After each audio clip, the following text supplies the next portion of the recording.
What if the reason your podcast or your content isn't quote unquote working yet because you're expecting short term results from a long term trust strategy?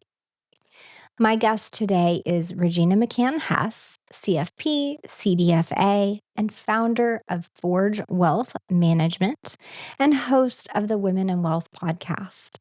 Regina has spent years consistently publishing content, more than 150 podcast episodes, and about 350 YouTube videos, even while navigating intense compliance issues that would have made most professionals quit.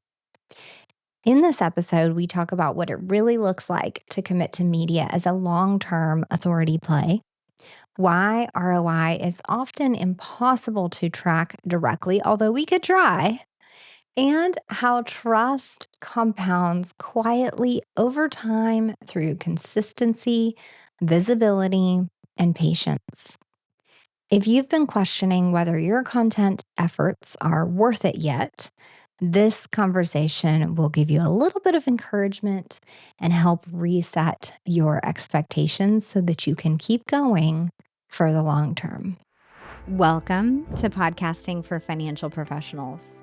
I'm Virginia Elder, founder of Podcast Abundance, where we help you use podcasting to market your business, to increase your authority, to get more eyes on your practice, and to capture leads for your business. If you're an investment advisor, tax strategist, business finance sleuth, or wealth management professional who wants your podcast to actually support growth, not just create content, you're in the right place. I made the podcast conversion blueprint just for you. It walks you through exactly how to turn your listeners into clients using a simple framework you can apply right away. The link is in the show notes. Here we go into today's episode. Regina, thank you so much for being here with me today. I'm happy to be here. Thanks for the invitation. Of course.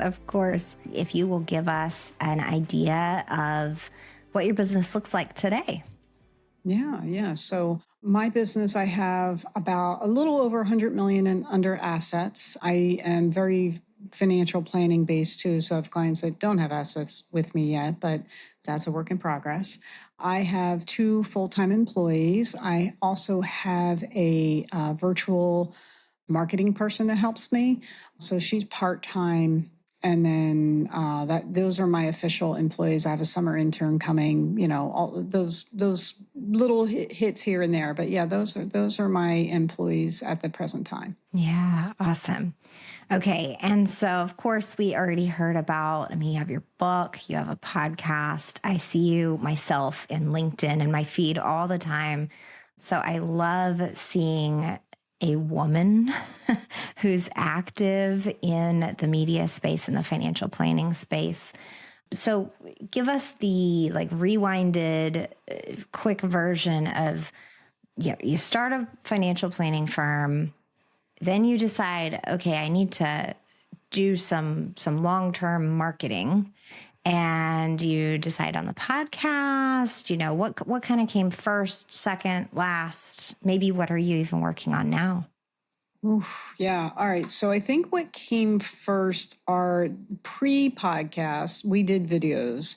We record, is pretty much what we do now. We record our interviews now we do it on Zoom. We actually did it physically in person when we first started. And we started in early 2020 or late 2019. So you can imagine it came to a grounding halt in March of 2020. So the video was live feed when we did it, and then we had to pivot, obviously, and then we now do it remotely, of course. So at that point, we did the video and we put it out on YouTube, and then we also put it on our social medias, LinkedIn and whatnot. And then during COVID, we kept doing that. And I guess it was like maybe 2 years later, I started thinking about the podcast, and we were not allowed to do podcast as a partner with LPL Financial. obviously it's financial industry, so they're very compliance laden. They're afraid to do anything that could get them in trouble or me in trouble. So, you got to be really careful.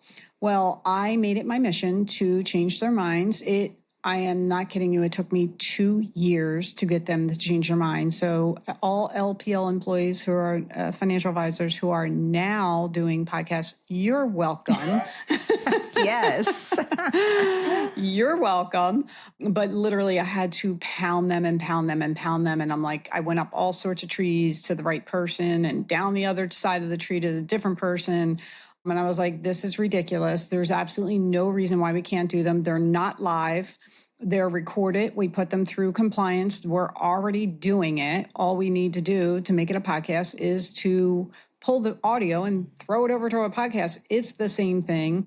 And they were worried about the comments and things like that. I'm like, I will sign something saying I will not comment on the comments. Like, I don't know what else to tell you. So eventually we won the argument. And so we've been doing podcasts for several years now, probably 4 years with the podcast, 6 years with the videos. So it's been a journey for sure.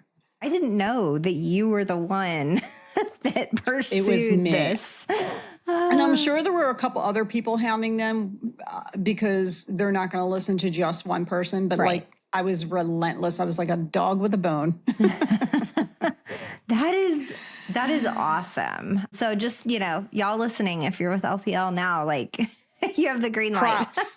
Yeah, yes. Props. Let's do it. Let's do it. Send Regina a nice thank you message on LinkedIn, y'all. For sure. That is amazing. Sure. Yeah. And that's the funny thing about compliance. We do deal with a lot of compliance for some of our advisors, and it's a matter of just, we'll send you anything you want, right? You want the transcript, you want the show notes, you want all the pieces of it before it's, so you can see the art and everything. You want the audio, video, like we will send you whatever. So as long as that compliance department with whichever firm is willing to communicate, yes, then it can be done. I love that you stuck with it for so long and were so determined, because I think a lot of people might have given up at that point. Oh, absolutely. Absolutely. And like you're saying, like, if you communicate, like I communicate with LPL, I communicate a lot with my compliance people. But like, if I'm working with you, I'm communicating with you as well. Like, hey, this is the box we have to stay in. This is what we're allowed to do, what we're not allowed to do. We have to be careful about our wording, promissory language, have to avoid that, things like that. And for the most part, you just have to learn and try to avoid certain things that are going to get in hot water. And if you're working with your compliance person, they're going to work with you. They're not the enemy. They're really not. They're there to help. And there's also people on the marketing side of LPL who will kind of point you in the right direction. Like, hey, like if we have a conference, there's always something about marketing and videos and things like that. And I know Sarah, she's out in San Diego with LPL. She was definitely very, very helpful to me when I started. And, they'll even tell you, you don't need expensive equipment. Just start. Just start doing it. It's just the fear of getting through it. And you just got to do your first couple ones. Are they going to be great? No. Are they going to be perfect? Heck no. But they're going to be something. And you got to start somewhere. And then you just evolve and get a little bit better, get a little bit better, get a little bit better. Yeah. Yeah. So I think that is like the number one advice out there, which sometimes it's frustrating to me, is just get started. Yeah. There is always so much chatter in our minds, or even just other barriers, right? Like, I need a team member to take on this, and this so that I even have time to do that. I need to hire someone. I need to outsource. Like, I need the budget, whatever it is. Could you share, were there some barriers like that you worked through aside from this compliance issue when you're like, we want to start getting on video or the podcast section, whichever, but what did you have to put in place or think about? That is a loaded question. Yes. Virginia, we are still working on it. It's an evolution. It's a work in progress. It's a lot. I call it my labor of love because it is a lot of work and there are a lot of hands touching it. At one point we did everything in-house. We had 2 different employees doing 2 different things and a third one doing this. And it's overwhelming at times. So we did start outsourcing the editing. We used to do that inside, and that made our life a little bit easier. I also have my virtual marketing person, so we've outsourced a portion to her. And then, my assistant, Maria, is still has a piece of it. So it's not like a one person can do it all. Maybe they can, but we have it piecemealed a couple different ways to cater to people's strengths. Editing of videos, probably Maria can do it, but she's like, okay, I can do it. And she has done it, but it's not one of her best strengths, nor does she enjoy doing it. So let's get somebody else who can. So things like that. So, and then you have team members change positions, or they leave, or they go on maternity leave. We're dealing with that right now. Maria's going on maternity leave soon. And we're like, okay, well, we have to train up Colin to do whatever you do for that, so that he fully understands, how to do it. And like, we created videos of all the different steps in the process. We now have 6 videos of how to, deal with our podcast, like from creating it to getting it to compliance, launching it to all the different things that we do. So it's not for the faint of heart. You have to really be committed to this process. I don't want to scare you, but you just have to know that it's time intensive, and you have to have the right staff. Now, somebody might have a much bigger team than I do, and that person's job that's their only job, and they take care of all that. And I would love to have something, just here. I record it, and then I never see it again until it's live. Yeah. But everyone is a different size, shape, and what's going on in their firm. So, quick question. Is your podcast actually bringing in clients or just downloads? Those are 2 very different things. If you want your podcast to generate leads for your business, you need more than great content. You need a conversion strategy, which is exactly why I made the podcast conversion blueprint. With this free download, you learn how to structure your episodes, what to say in your call to action, and how to move listeners into your pipeline for your business. If you want to start growing your business with podcasting, grab the link in the show notes and download the podcast conversion blueprint today. With that, I always tell people, when they're getting up and running, or when they're thinking about it, 1, be wary of what you commit to. So if you're starting, I would say, don't do a weekly podcast. Say you're going to do a monthly or a bi-weekly one. Oh, wait a minute, bi-weekly.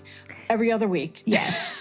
Forget the terminology there. Yes. Every other week, twice a month, whatever it is, so that you are not too overwhelmed. And then the other thing is, I also tell people, get like 3 or 4 months ahead before you launch. Like, start to finish 3 to 4 months ahead before you launch your first one, so that you have time to like regroup and figure out your rhythm and create a good work stream for yourself. Yeah. Okay. I love that, because you were able to unpack how you've piecemealed it together, have various team members doing different things.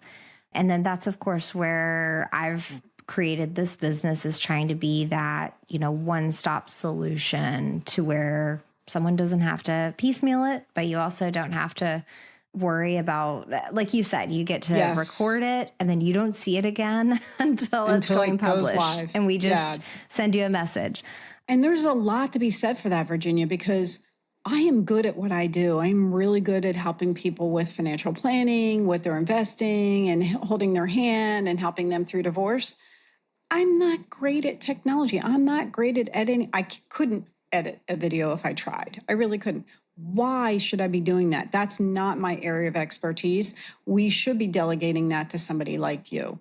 We should not be having any part of that whatsoever. Do what you're good at and delegate the rest. Yeah. So that speaks to that trap, I want to say, that a lot of business owners of any type of business, not just planners or advisors, but that kind of like, I have to do it all, or like, if I'm going to do this endeavor, right? Like, I have to learn how to edit, for example.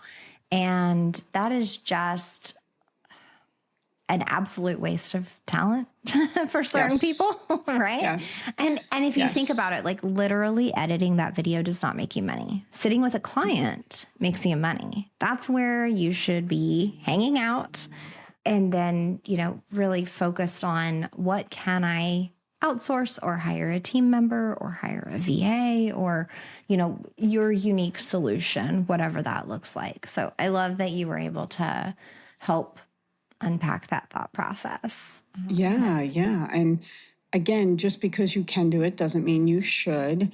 And if you can spend that same amount of time with a client or a prospect or prospecting, that's going to be much more valuable use of your time. I agree. Well, I have seen in this space evidence of, even my marketing and many things in my business are aimed toward women because my personal experience with my financial journey was seeking advice. I found it through podcasts. They helped us out of a pile of debt, started learning how to invest, and I did buy various products and pieces from these advisors that I was listening to. So I know podcasting works, but I did find that I was listening to mostly men. And even in the podcast space, statistically, there are more men hosting shows than women. And, we see it all the time, right? Like women are hesitant to raise their hand for almost anything. So, what challenges have you seen that may be only a woman's challenge as far as like getting into podcasting or getting on video? I think the obvious ones are like hair and makeup. Oh, yeah. You don't want to see or hear yourself on camera. Like when I listen to my voice, I'm like, oh, is that what I really sound like? It's awful. And I've had to get used to my own voice and face and all of that stuff. You just kind of got to get over yourself. But yeah, can you take us down that path a little bit? It's like, what are maybe some unique challenges and or solutions to a female financial professional just getting out there? Yeah. I think it's with any woman in the workforce, we tend not to go for better roles or higher level roles unless we won't apply for the job unless we can do like 95% of the job, like confidently.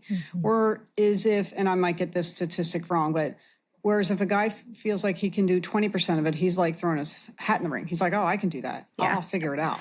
Like we feel like we have to know everything and do it well before we will put ourselves out there. So that kind of might roll into the podcast situation as well. And I'm sure, the guys doing the podcasting and I know a couple of them, they do a great job, but women also need to hear from other women because that will increase our self-confidence and encourage us to take the next step and the next step, and that we're not alone and that women can really handle money. Because a lot of times we've been told from an early age that the men in our life will take care of that. And that subliminal messaging kind of like works against us. And I think the way to work through that is just taking those baby steps and like telling yourself like, hey, this is one of my goals. And regardless of whether or not I do it, I don't have to do it perfectly. I can work on progress, not perfection, and be okay with it and know that it's not going to be perfect. But as I do it more and more, just like anything else, I'm going to get better at it. And I'm going to be more comfortable the more I do it.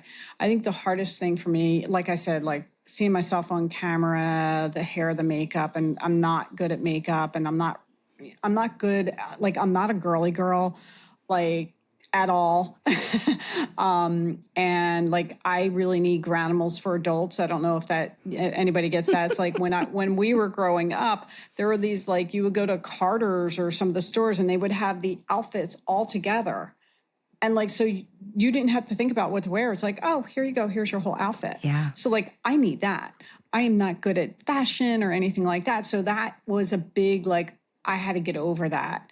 And one of the things I did to get over that is I hired a stylist, and that cost me a small fortune, but she taught me a lot. Like, I think, maybe she thought I was And I didn't know what I was going to do at the time.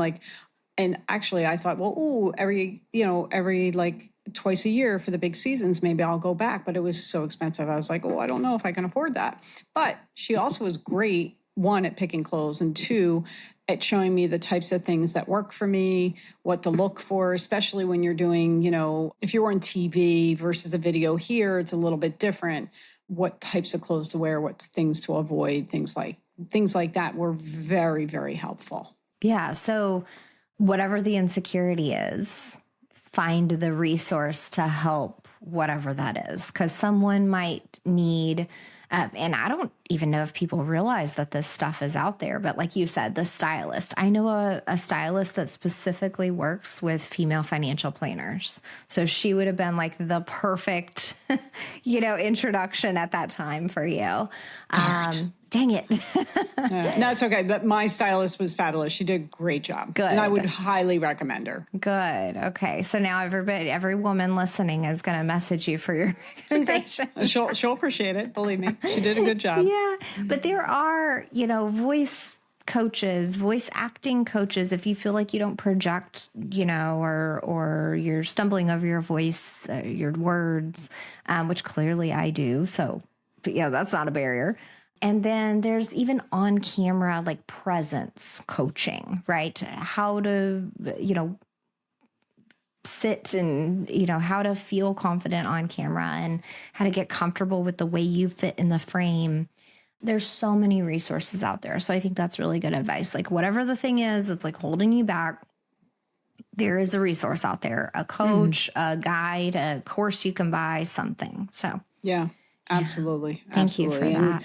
Yeah, no problem. And the only way you're going to get past it is to do it. Like even small baby steps, you just record a bunch of clips and, you go from there. Yeah. Yeah.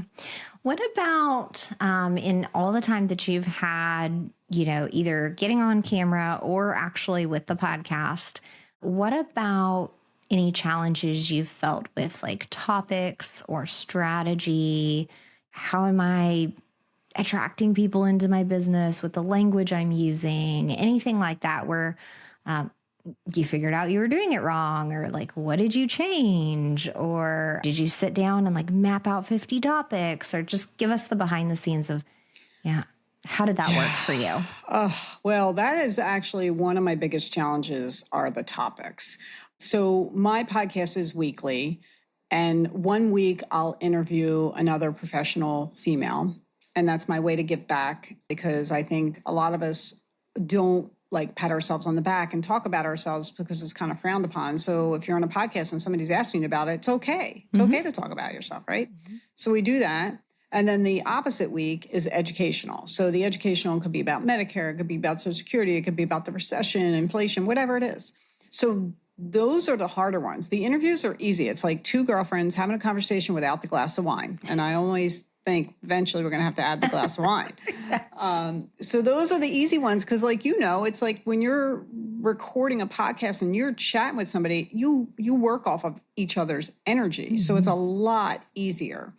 And if you do a flub, you miss a word or whatever, you edit. And it's not scripted, you're just having a conversation. So there's really nothing you can do that's wrong, unless, of course, you curse and I'm editing it out, right? Or if you make some grand statement like, I guarantee, I got to edit that out. But other than that, we've rarely had to edit anything. The harder one are the ones where I'm doing the educational, because it's just me talking to my computer and I'm boring. Like, I'm like, oh my God, this is like, not only is this like, okay, I'm talking about money and finances and like topics that people are like, oh my God, do I really need to learn this? Yes, you do. And there's, only so much I can do to make it like interesting. Like, oh, let's talk about Social Security, which I talk about a lot. And it's like one of my biggest, like, okay, that's my soapbox. I love talking about Social Security because too many people take it early, blah, blah, blah.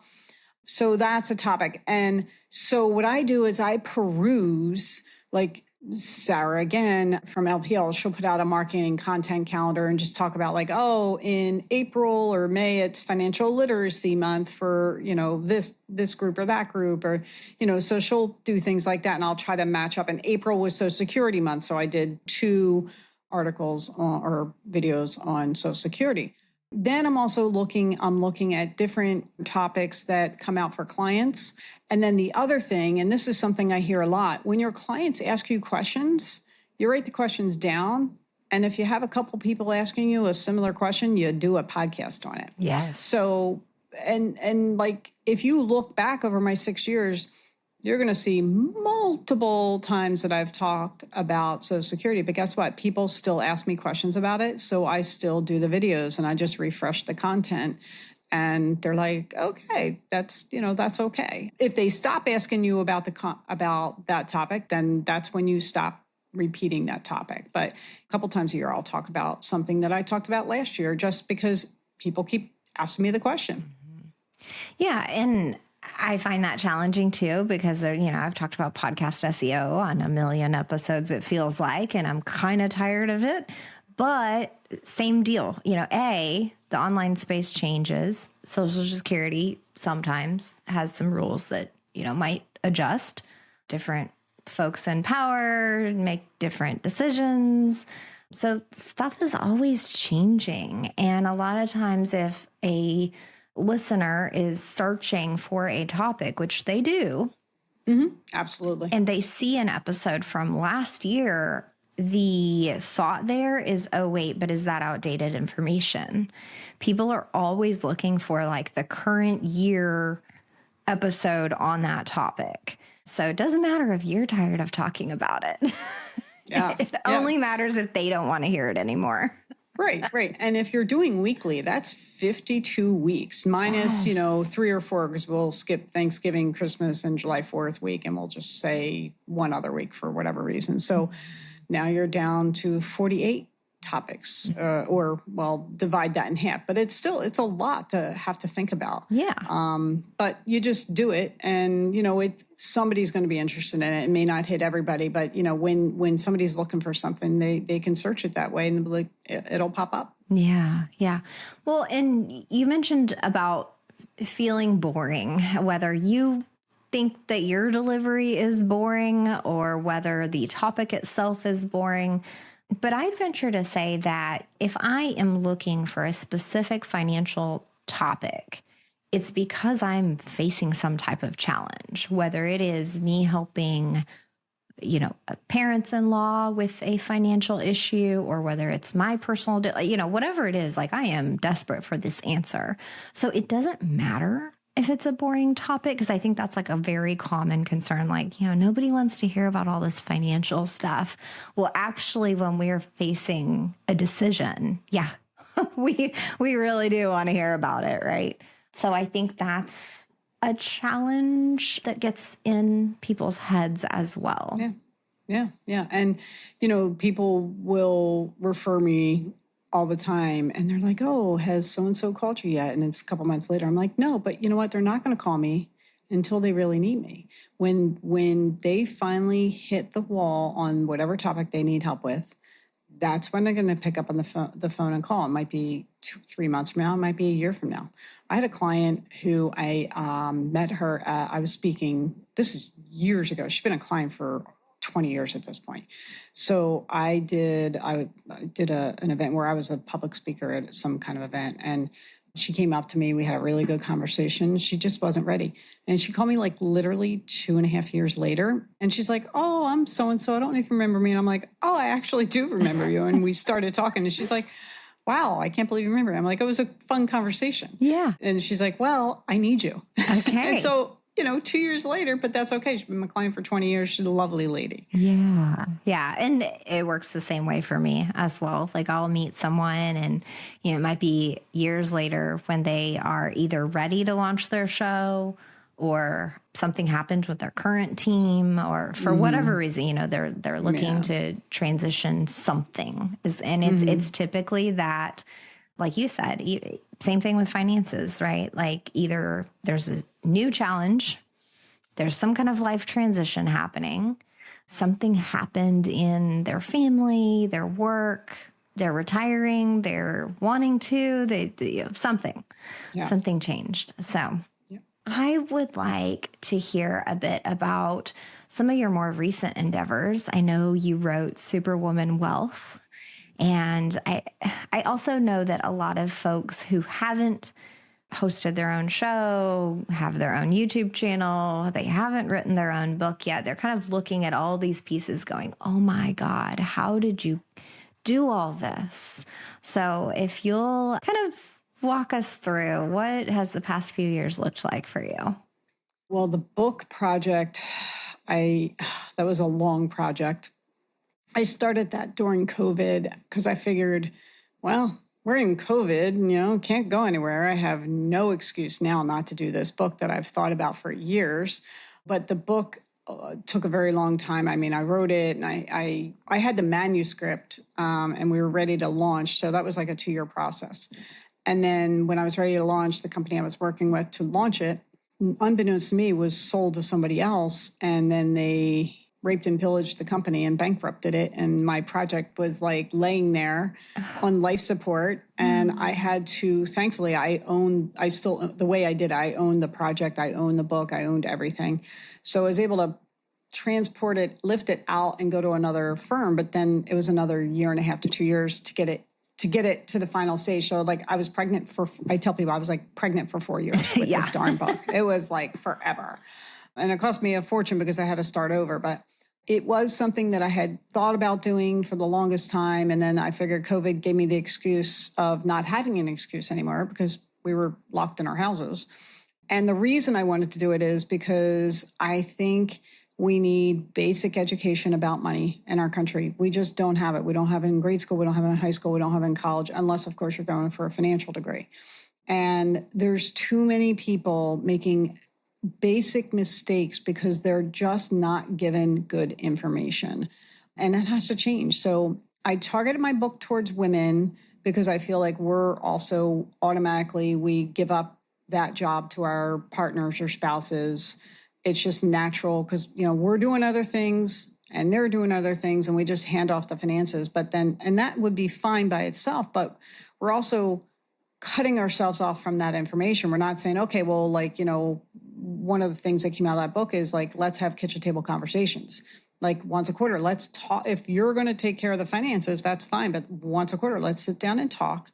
And I want to learn everything there is, how much money is coming in, how much money is leaving, what are we saving, what are we spending, all that fun stuff. So I did the book so that we'd have some basic information for, if you want to get started, this is a good starter book to learn about what do you do to help save money over your lifetime? What do you do about retirement? What's important? What's not important? And I tried to do it in a way that it wasn't very much jargon. I tried to avoid jargon. And when I did put jargon in there, I explained what the jargon meant. And that's a big thing that I have a lot of women coming to me saying that their advisors talk to them and they don't make good eye contact. They don't speak to them. They don't answer their questions. They use all this jargon. And then when they ask a question, when the client asks the question, they're kind of made to feel stupid and they're spoken down to. And the answer is in jargon, so they have no chance of understanding it. So I tried to do it in a sense that if you really want to learn, this book can help you. And I did have a couple of my clients preview it. And one of my clients, a husband and wife, read it for me ahead of time to, just to see what their thoughts were. And the husband came back to me. He's like, this is really good. And this is really a good book. He said, but I wish you weren't just targeting women. He said, because men can use this too. And I'm like, oh, you're right. I said, but I was already in the 9th inning. I was like, I can't change it now, but I do tell people like, hey, it is targeted towards women, but it can help anyone. It can help anyone. Absolutely. Yeah. Well, and, that goes back into the niching conversation, right? Where you do have to target your show, your brand, your book, right. Whatever it is, just so that a specific audience knows that it's for them. But that doesn't mean that other people can't enjoy it or appreciate it, right? So I do think you made the right decision with it being a book for women. I shared with you that, most of the resources that I was finding when we needed it was all by men, and that I had to do almost like an extra layer of work to apply some of the advice to our personal situation with young kids and what we were going through at the time. So there is always a place for very, very niched content, whether it be on the show, in a book, on a YouTube channel, on your website, wherever it is. So I think you made the right choice there. So in hearing all this, it sounds like not only were you fighting to get your videos be allowed to become a podcast, but it kind of seems like the book was almost running in the background at the same time. You were fighting multiple battles with, publishers and compliance and everything. Is that just because that's how my life works, right? Like, Yeah. if I'm going to put out fires, I'm put out like 10. And when I'm not, I am not at all. I would not make a good general in an army because you're supposed to fight a one front war. I had like multiple fronts. I'm like, oh no, this is not a good idea. But I had no choice. I was like, okay, well, I got to make this happen. And thankfully, I also had to have compliance on the book. Like they had to read the entire book. They're looking for comments that are promissory and, guarantees this and all that fun stuff. So she actually came back to me with a couple that slipped through and I was like, oh, thank you. And then she also said, and I also have like 3 or 4 other suggestions. I was just like, are you kidding? Wow. It's take it or leave it, blah, blah, blah. And they were great suggestions Okay. for just rewording something to make it like a little bit better, I thought. So I was like, thank you so much. It was really, really a cool experience. Yeah. But, I had to get compliance approval for the project. I had to get compliance approval for the manuscript. I had to get an outside business activity approval for the book itself. And I mean, it just goes on and on. I was just like, how many more approvals do I need for this thing? So what is it about maybe your personality or so many people listening would think, and I've seen it in practice, right? Like, oh, I would have to get this approval. I would have to get that approval. It just feels like so many hoops you have to jump through. Like, I'm just not even going to do it. That's too much. So I know you're obviously determined to get it out there, get this done. Why? I'm a sucker for an uphill battle, apparently. Yeah, totally. I will tell you, when I came in this industry, I grew up poor. I didn't know anybody who had money. I was just like, well, this is going to be something I do not want to fail. And the bigger part was I did not want to have to go back and tell my family I failed. So I figured I'm going to throw enough pasta at the wall that something's going to stick. And that's just my personality. I'm like, if I decide to do something, I'm doing it. And I'm not going to fail. Now I have failed at different things or, whatever. But my big things, I'm like, all right, I'm not failing. So I just have I have a drive in me, possibly because of the way I grew up, growing up poor. I'm driven to make sure that I am as successful as I can be and that I want to provide for my family and that I want to make life better for them and that hopefully they'll have a little bit easier of a path than I did. There are times when I came upon barriers that, they were hard barriers, no. And then there were other times where there were barriers where I was told no, but I'm like, about whatever part of the project I was trying to do. And I fought back because I'm like, oh, no. This FA, that FA, and the other FA are doing this. So there's not going to be a rule for them and a different rule for me. I'm not going for that.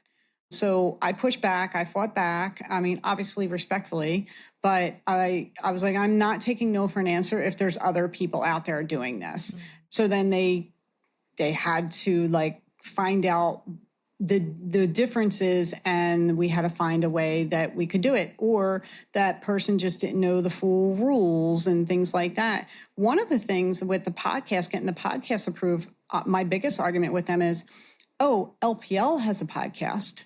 If you have a podcast, if people who work for you have a podcast, you cannot tell people who are bringing business to the firm that we can't have a podcast. Mm-hmm. So that was my big, step stool onto that. Yeah, that's a really good point. Yeah, it took a long time. Wow. Mm-hmm. Now, Everybody wants to know, how has all of this marketing affected your business? What has the impact been? And I don't know if you can break it down of, okay, these first couple years when we were only on video, this was the impact. Then when we got on the podcast, this was the impact. Was it different? If you can break that down and kind of walk us through the impact to the business that the various stages have had. Yeah, well, I will tell you that one, it's really hard to say, oh, I got this client because I did a podcast. That's really, really hard. I have had a couple people come to me because, I saw you on CBS 3. I heard your podcast. But for the most part, they're finding me different ways and they forget that they saw the podcast or whatever. So I will also say that just because you're doing this or any other activity, any type of marketing activity, does not guarantee you clients. It doesn't mean that, you build it and they will come. It's not the baseball movie. It's not. So, you have to be persistent. It has to be more of a long-term plan. You're certainly, if you do this for a year or two and think you're going to get 10 clients whenever, you're going to get a lot of clients from this, you're not. You have to build your platform. You have to build your followers. You have to make a name for yourself. And, people have to grow to learn, like, and trust you, whether or not they say that out loud or they say it by making an appointment with you. So I don't have like a definite, if you do this, your business will improve. Now, there are FAs who swear they're bringing in millions of dollars a month because they're doing these podcasts and doing these other things. And all right, well, I need to learn from them because that is certainly not happening for me, although I do get clients from it. I will say that anybody who's referred to me or any other advisor, before they call and make that appointment, they're looking for you on social media. They're looking at Facebook, Instagram, YouTube, LinkedIn. They're looking at your website. If you do not have a presence, they're not calling you. Because I do the same thing when I get referred to someone else for a different service. I'm going to check them out. And if their website is really weak or they don't have a presence in social media, I'm like, not doing that. And, sometimes I'll meet somebody. A couple of years ago, I met somebody who they seemed like a great person, for what they did. And I was like, maybe I could send some clients to you if they have that need and da-da-da-da. But then I went and looked up her presence and there was zero presence. And I was like, well, I can't even give your name. So, and I told her that. I said, you need to work on your social media presence and your website presence and all that fun stuff. So, I was just honest about it. And I think that helped her because she did work on it. Oh, that's awesome. Okay. That was like the question in the back of my mind was like, I wonder how she took that. I sometimes have to deliver tough messages. I can deliver them very kindly and in a way that I'm trying to help her not hurt her. Right. I agree. Any service, whether it's a home service, even coaches for my kids, just anything, I am looking up. A website's not enough. I need your social medias. I need to see what you're posting when, how often you're posting. I mean, I'm like full on evaluating this person based on the content that they put out there.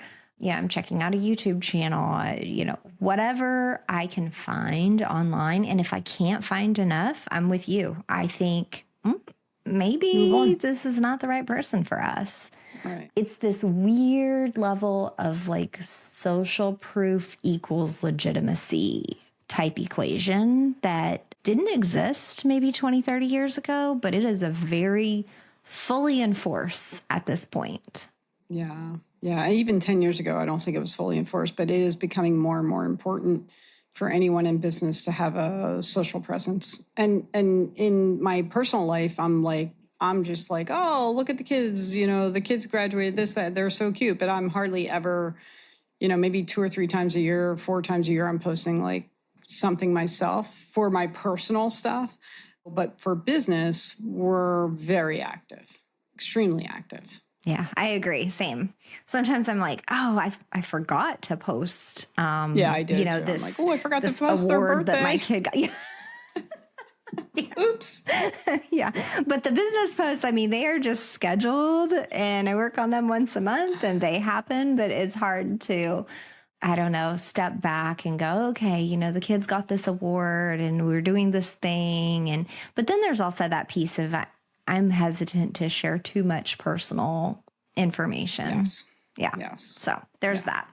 So maybe we speak to that a little bit. What about the person who maybe they've got a couple employees under them? They know they need to get on camera. They need to get their media presence going, but they are hesitant about sharing too much, shall we say. So to me, there's a very clear divide between, what I'm sharing is based on, business interactions, client features, stuff like that, versus my kids' pictures. But for some people, it's like they want to share enough personally to be human, but it really is with this business lens. So have you any advice about that? Well, stay true to yourself. First of all, don't try to be somebody you're not. I do stay very professional in most of my social media. Every once in a while, I'll squeak in something personal, but it's really what your personality is. There's no right or wrong for the most part. But I think, a lot of people will talk about being your true authentic self. You don't have to post your soul out there, but you don't want to, I don't know, say you're a holy roller and you never go to church, whatever religion it is. You don't want to put that out there because it's not really you. Be who you are. And if you're a quiet, introverted person, that's okay. If you're loud and obnoxious, that's okay too. I mean, because I see all sorts of different people on LinkedIn and I'm like, some of them are like way out there. And I'm like, wow, how do they get clients? Because they are just a little bit loud and boisterous. Yeah. But there's people who are attracted to that. So, and then there's people who are attracted to like somebody who's like a little bit more quiet and, just steadfast in what they're doing. So there's something for everyone out there. And, you attract people like yourself for the most part to work with. So, just try to stay as close to you as possible. And whether or not you are also include your family information in that, that's really a personal decision. And obviously, you have to protect young children. You have to protect from social media. So, it's really comes down to a personal decision. Yeah. Yeah. I agree. And I guess maybe that's why it's been like a little more clear to me, like when to post personal stuff or not. But I've heard that challenge expressed before and worked through it with some clients. So I was curious what you thought about that. Yeah. I mean, personally, for the most part, my work stuff is my work stuff. So a few months ago, my daughter posted something on LinkedIn. She's a freshman in college. She shared, she made Dean's List or whatever the list was that she made. And I was like, obviously a proud parent moment. And I'm like, oh my God, look at her. She's a freshman doing a great job. And I'm like, we're talking about, I just had done a video about 529 plans and paying for college. I'm like, let me loop this in to college planning. And this is what we work so hard for. And to see our kids, not just get good grades, but doing well at school, socially, mentally, all that fun stuff. And so I shared it with a comment like that and kind of did the divide on personal and business by the way I did it. Yeah. Oh, I like that. That's, just this happy timing and happy marriage between what you happen to be talking about, but then also what was truly going on in life. So I really like that. As far as what's coming up, maybe something that you're working on, is there anything that we can keep an eye out for in your upcoming episodes or content later in 2026? Still working with the local news station here, CBS 3. So we're on there once a month. So we'll share their podcast that we do with them. So that's more information coming there. Like every month, we're talking about a different topic. I've applied to speak at a couple different conferences in the fall, still waiting back. Hopefully they take me because I am going to talk about Social Security. Come on, people, let's go. And they're industry specific. It's financial planners and financial advisors. So the right people to talk to.